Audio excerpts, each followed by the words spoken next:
Okay, I'm Barbara. Okay. State for the record your full name. That's right. All right. So reunion, as you know, is going to be the weekend after the 4th of July. So I think the 4th is on maybe Wednesday? Thursday. Anyway. So that Friday is the 5th, and then the 6th and the 7th are when we are planning for reunion. The Friday night, we do not have the place reserved. So anybody who comes from out of town, we will have them sleep just in the various homes that night of us locally. And they'll just sleep that night. But Friday day, we are still going to plan some activities.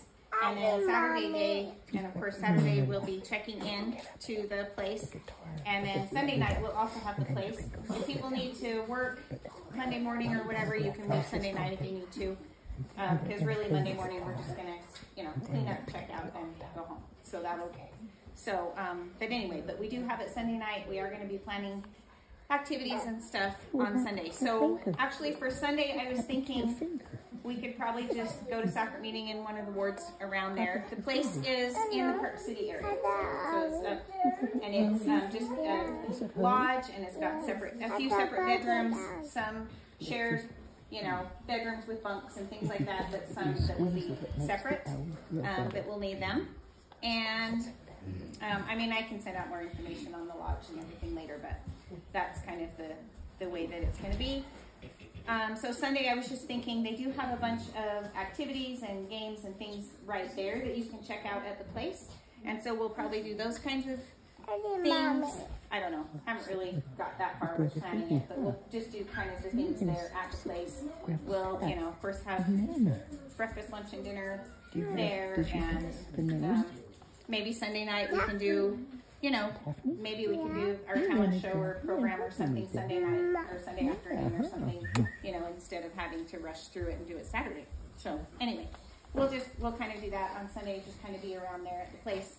But then Friday and Saturday, that's really what I wanted to talk about right now for a minute.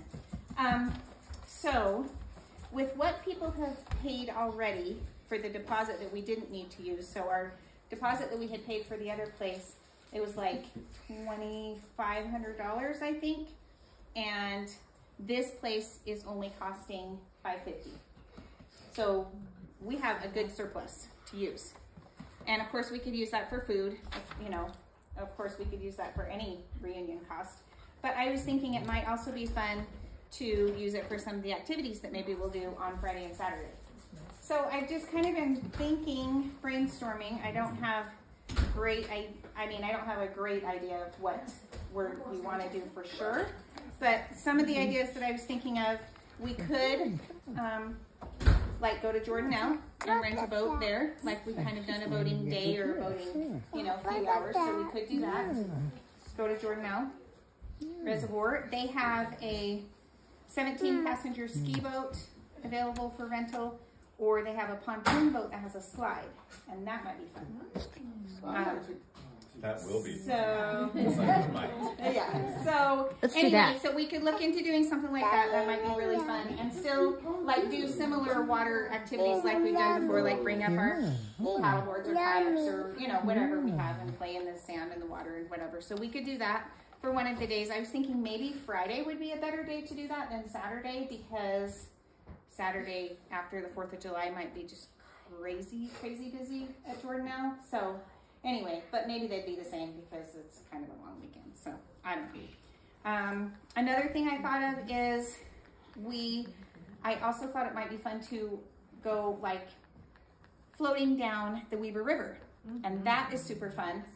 And we can rent equipment from Weber State. They have tubes, they have kayaks, rafts, canoes, all of those kinds of things that we could use. Yeah, and you could, last time when we floated down with Jamie when he was in Young Men's, we floated the river and he brought his fishing pole and he sat there with his line in the water. That's a good river for fishing. Yeah, it is a good river. So anyway, so I was thinking of maybe floating the river one of the days and maybe doing boating like the other day, that those be like the big activities. But we also of course have the soccer bubbles, the big things that we've done.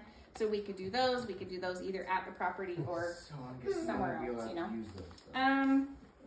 I also thought, since it would be in the Park City area, there's the Olympic Park stuff to do up there. You know, like, they have bobsledding, but that is only for 16-year-olds and up.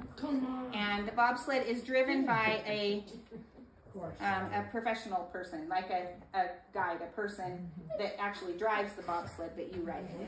And so they take people in the bobsled with them.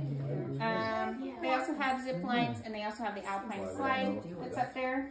What's the alpine slide? Is that like It's so fun. No, the alpine slide, I don't think that has an age. I think anybody everybody can do the alpine slide. And you're on like a little less somewhere, but Yeah, so that doesn't have an age limit, so anyway, so I was thinking there's those kinds of activities we could do too. I also just was kind of looking in general at things in Park City that we could do. Like, there's a glass blowing place that does, like, you can actually come away with your own little thing, a glass blowing thing that you've made. There's a Park City ghost tour.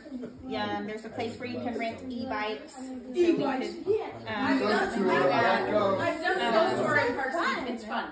and there's a ropes course and zip line, kind of like a kid-friendly ropes course and zip line thing that's there. So there's just like, there's so many things to do. I kind of just wanted to get feedback of what you guys, the group that's here, would kind of mostly want to do. It's too high up. And So, Love